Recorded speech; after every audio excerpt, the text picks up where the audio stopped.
ବାରିପଦା ସଦର ଥାନା ଅଧୀନରେ ଥିବା ଶ୍ୟାମଖୁଣ୍ଟା ବ୍ଲକ ଧନପୁର ଇଲାକାରେ ଛିନତାଇ ବିଚ୍ ରାସ୍ତାରେ ଗାଡ଼ି ଭଙ୍ଗାରୁଜା ଓ ଲୋକଙ୍କୁ ଆକ୍ରମଣ ଖଣ୍ଡା ତରବାଲ ଧରି କିଛି ଯୁବକ ବୁଲୁଥିଲେ ରାସ୍ତାର ଯାହାକୁ ପାଇଲେ ପିଟିଲେ ହାଣିଲେ ଆଉ ସହରରୁ ପୋଲିସ ଭୟରେ ଫେରାର ହୋଇଗଲେ 8 ଦିନ ପରେ ପୋଲିସ ସେମାନଙ୍କୁ ଗୋଡ଼େଇ ଗୋଡ଼େଇ ଧରିଲା। ବାରିପଦା ସହରର ଗତ ବୁଧବାର ଆତଙ୍କ ଖେଳି ଯାଇଥିଲା। ଦିନ ଦ୍ୱିପହରେ 3 ମୋଟରସାଇକେଲରେ ତିନି ଜଣ କରି 9 ଜଣ ହଠାତ୍ ଖଣ୍ଡା ତରବାରୀ ଧରି ସହରରେ ବୁଲିଲେ। ଷ୍ଟେସନ ବଜାର ବାଲେଶ୍ୱର ଗୋଲେଇ ମଧୁବନ ପୋଡ଼ା ବସ୍ତିଆ ଧନପୁରା ଛକରେ ଉତ୍ପାତ କଲେ। ରାସ୍ତାରେ ଯା ଆସ କରୁଥିବା ଲୋକଙ୍କୁ ମିଛଟାରେ ମାଡ଼ ଗଣ୍ଡଗୋଳ କଲେ। ଲୋକ କିଛି ବୁଝିବା ଆଗରୁ ଏ ଛକରୁ ସେ ଛକ ପଳାଇଲେ। ପୋଲିସ ପିସିଆର ମଧ୍ୟ ପହଞ୍ଚିଲା ହେଲେ ଚମ୍ପଟ ମାରିଲେ ଉଦ୍ଭନ୍ତକାରୀ ଯୁବକମାନେ। ବାରିପଦାରେ ଶାନ୍ତ ସହରରେ ହଠାତ୍ ଆତଙ୍କିତ ହୋଇଗଲେ ଲୋକେ। ପୋଲିସ ନିଷ୍କ୍ରିୟତା ଉପରେ ଦୋଷ ଦେଲେ ଜନସାଧାରଣ। ବାରିପଦା ଟାଉନ ଥାନା ସଦର ଥାନା ଭଞ୍ଜପୁର ଥାନା ପାଇଁ ଚ୍ୟାଲେଞ୍ଜ ଥିଲା ଆଉ ଶେଷରେ ଏହି ଉତ୍ପାତକାରୀ ଯୁବକଙ୍କୁ ଗିରଫ କଲା ପୋଲିସ। ଏମାନେ କୁଆଡ଼େ ସୀମା ପାର ହୋଇ ଗୋପୀବଲ୍ଲଭପୁରରେ ଲୁଚିଥିଲେ ସେଠାରୁ ଗିରଫ କରି ଆଣିଲା ମୟୂରଭଞ୍ଜ ପୋଲିସ।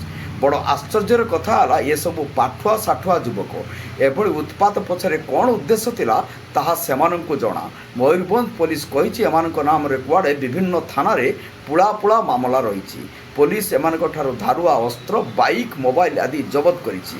ଗିରଫ ଯୁବକଙ୍କର ନାଁ ଛିନତାଇ ଡକାୟତ ମାରାତ୍ମକ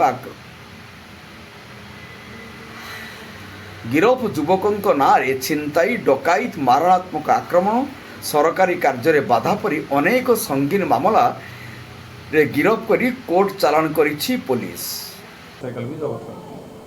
ତାପରେ ସେ ପିଲାମାନଙ୍କର ଯେତେବେଳେ ଆମେ ପୁଲିସ ତାଙ୍କୁ ଗିରଫ କଲା ପରେ ସେ ତାଙ୍କର ସହଯୋଗୀମାନେ ବିଭିନ୍ନ ମରଣାସ୍ତ୍ର ଧରି ସେ ତାଙ୍କୁ ଆସିଥିଲେ ସେଇ ଘଟଣାସ୍ଥଳକୁ। ସେ ଯେହେତୁ ସେ ସମୟରେ ସେ ଯେଉଁ ଲୋକ ଯାହାଠୁ ସେମାନେ ରବେରୀ କରିଥିଲେ ସେ ଲୋକ ଚାଲି ଯାଇଥିଲେ ସେ ସମୟରେ। ସେଥିପାଇଁ ଭାବିଲେ ଯେ ଯେକୌଣସି ଗାଡ଼ି ଯେଉଁ ରାସ୍ତାରେ ଯିବା ଆସିବା କରୁଥିଲା ସେ ଗାଡ଼ି ଗୁଡ଼ା ବାଟରେ ଯେତିକି ଗାଡ଼ି ଅଛି ସବୁ ଆମ ଅସ୍ତିଆଟେ ପୋଡ଼ା ଅସ୍ତିଆ ପାଖରେ ଆଉ ଟାଉନ ଥାନା ଗୋଟେ ଜାଗାରେ ଏମିତି ସବୁ କ'ଣ କରୁଛି ସେମାନେ ତାଙ୍କଠୁ ଗାଡ଼ି ଗୁଡ଼ାକୁ ବାଡ଼େଇକି ଗୋଟେ ବ୍ଲକ୍ ଗାଡ଼ି ଗୋଟେ ସେଥିରେ ଅନ୍ତର୍ଭୁକ୍ତ ଅଛି ଆଉ ସେଟା ତ ବାଡ଼େଇକି ଗାଡ଼ି ସବୁ ଭାଙ୍ଗି ଦେଇଥିଲେ। ତେଣୁକରି ସମୁଦାୟ ସେ ରବେରୀ କେସ୍ ସାଙ୍ଗକୁ ଆଉ 2ଟା କେସ୍ ବି ହେଇଛି। ଯେଉଁ ରବେରୀ କେସ୍ ହେଇଛି ସେଇଟା ରବେରୀ କେସ୍ ହେଉଛି ବାରିପଦା ସଦର case number 132 dated 24/7/2024 under section 309(6) BNSରେ ହେଇଛି କେସ୍।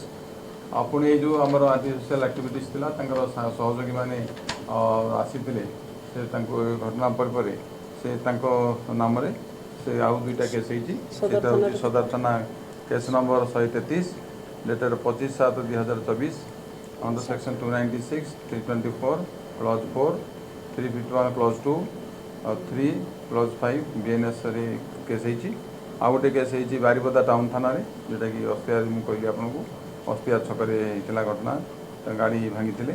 ସେଇଟା ହେଇଛି case Baripada town case number 436 dated 25/7/24 under section ହେଉଛି 126 clause 2, 324 clause 2 ଆଉ 3+5 BNS ଆକ୍ଟରେ କେସ୍ ହେଇଛି ତାଙ୍କର।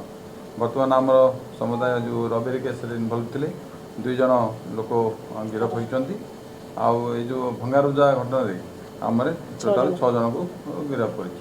ଟୋଟାଲ୍ ଆମେ 8 ଜଣ ଗିରଫ କରିଛୁ। ଆଜି ସେମାନେ କୋର୍ଟ ଚାଲାଣ ହେଉଛନ୍ତି।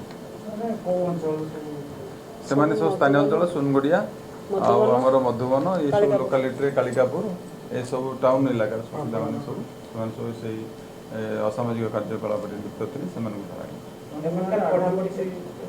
ତାଙ୍କ ନାଁରେ ବହୁତ କେସ୍ ଅଛି ଆଉ ସେ ଆଗରୁ ବିଭିନ୍ନ ମକଦ୍ଦମାରେ ଜଡ଼ିତ ଥିଲେ ବି ଆଉ ସେମାନେ ଯେହେତୁ ଆଣ୍ଟି ସୋସିଆଲ ସେମାନେ ମିଶିକି ସବୁ କାମ କରିଛନ୍ତି ଆଉ ତାଙ୍କ ନାଁରେ ବିଭିନ୍ନ ମକଦ୍ଦମା ବି ଆଗରୁ ଅଛି ସେଇଟା ବି ଆମେ ରିଫ୍ଲେକ୍ଟ କରିଛୁ।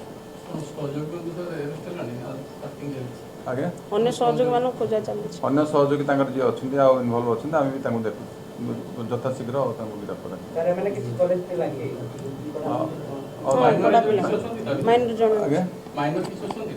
ମାଇନର ଜଣେ ଅଛନ୍ତି ଆମେ ଯେଉଁ ଆଜି ଗିରଫ କରୁଛୁ 7 ଜଣ ଭିତରୁ ଜଣେ କେବଳ ଆମର 7 ଜଣ ଯାକ ମେଜର ଅଛନ୍ତି ଆଉ ଜଣଙ୍କୁ ଆମେ ଆପ୍ରିହେଣ୍ଡ କରିଛୁ ସେ ପ୍ରଡ୍ୟୁସ୍ ହେବ ସିଜନଙ୍କ ପାଖରେ।